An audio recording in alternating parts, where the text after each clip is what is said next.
Hello, I'm Lemisila Pamalingubane, and this is the Entity Dynamics podcast.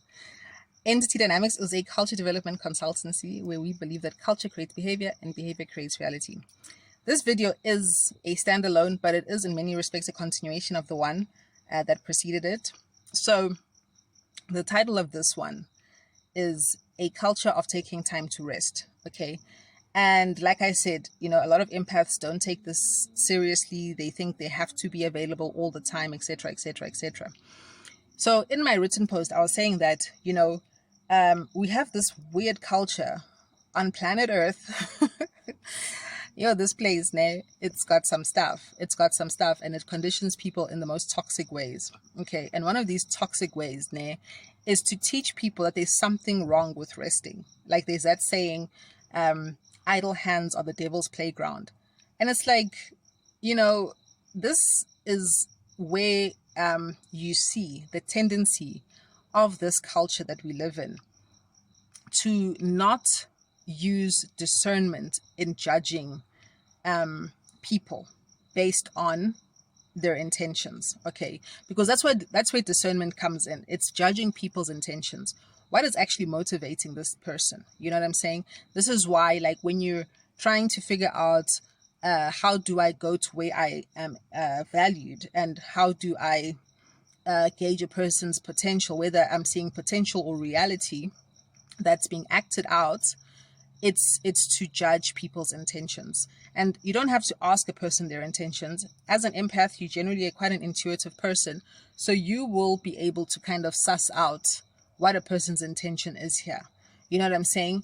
And normally their intention is displayed by how much they are willing to contribute to their own well-being. Okay. If a person is just sitting back and waiting for you to take care of everything, their intention is to use you, basically. And so your discernment needs to kick in and be like, okay, I'm not here to be used. I'm here to be of service. And this is where you see, like, your intention is to serve, but your intention is not to be abused. You know what I'm saying? And we have to look at the different things that are happening. There's usually some sort of there's usually a duality. There's usually an either or situation that's playing out. So example, if you're resting, your intention is to rest so that you can have full capacity to get back on your mission the next day. You know what I mean? Your intention is not to be a lazy bum who's wasting people's time and resources because you're too lazy to do things for yourself. You know what I'm saying? Or even if you find yourself maybe momentarily in a transition period and you're not really making an income or something, and you sort of feel like you're stuck, don't let people make you feel like you're a lazy loser who does nothing. That you're in a transition. I mean, people transition. We're not living in the fifth dimension where if you just think of something, it immediately materializes. Here in the third dimension, you need to manipulate matter and wait for time for things to come to fruition, right? So that your intention is pure. This is what I'm saying. So when you take time to rest, don't let people shame you, because it's the craziest thing. Like I said in a previous video, there's these people out here who say things like, I'll sleep when I'm dead. Ridiculous things like that. And you'll probably find that the people who say stupid things like that don't sleep when they're dead. They just use other people, use other people's time and energy to achieve their goals. So they look like they're ultra productive, but they're chilling while other people are slaving on their behalf, because they're probably manipulative narcissists. Okay. But as an empath, you don't use other people. You are a servant. But like I'm saying, you need to take time to rest, and the intention is very important. And so I think it's also very important that as empaths, we become people who are very intention oriented. Like, what am I trying to achieve here? And is it in line with my purpose? Is it in line with me increasing my capacity to be the best version of myself? You know what I'm saying?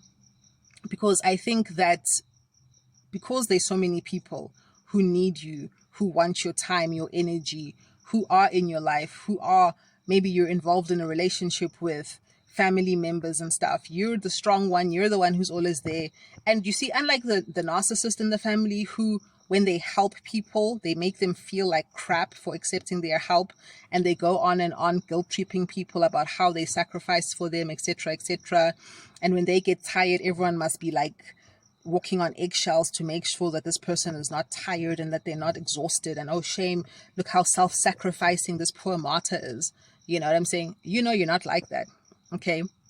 So you really need to start to value yourself and be an intentional person, and be intentional in terms of like, what am I giving my time to? What is my intention with you putting my time towards this thing? You know what I'm saying? So beyond rest, your relationships with people, what is my intention? You do have an intention when you get into a relationship, like a romantic relationship. It's to love and be loved in return, right? Now, you also need to see if you are achieving your intention. You know what I'm saying? Because when it comes to rest, and it's very interesting, like in the book of Hebrews, they explain what rest is. It's not just like physically being inactive and lying down to recoup your strength and your energy. It's actually a state of mind where you are utterly in alignment with your purpose for being on this planet. You're utterly in alignment with your creator. You know what I'm saying? And that's why some people will say things like, if you do what you love, you'll never work a day of your life, you know, or every day will be a weekend if you're doing what you love, because it doesn't feel like you're slaving away. It doesn't feel like it's labor intensive, that it's a drag, that it's a drain. You know what I mean? Obviously, through activity, you will become tired. So that's why you must rest. But it's not killing your soul. You know, it's not a soul destroying thing.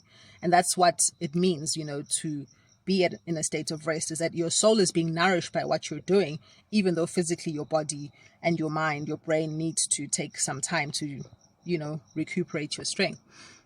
So your intention has to be, is this allowing me to be in a state of peace, in a state of rest, you know? And I think it's very difficult, I know, because I've been there, done that myself. You know, you feel like you wish that you could save the world. Okay, it's a true thing. And sometimes you hit a brick wall. Sometimes you encounter people who are happy to exploit that desire of yours and your willingness to be of service. You know what I'm saying?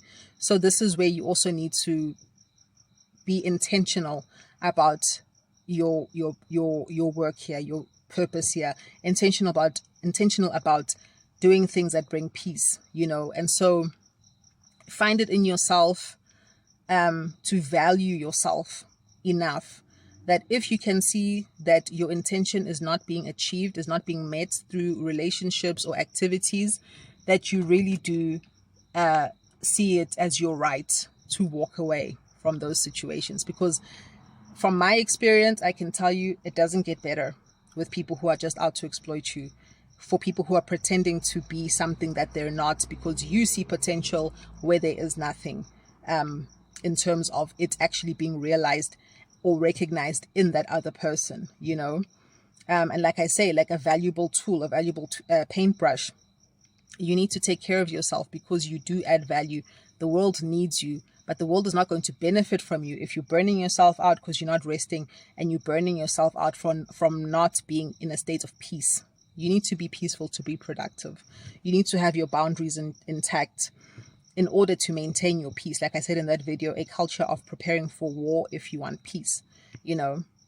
So rest in all the ways that you need to rest so that you can be the best that you can be, because the world needs you as much as the world has been conditioned into believing that the people who are actually of value should just be like happy to be exploited.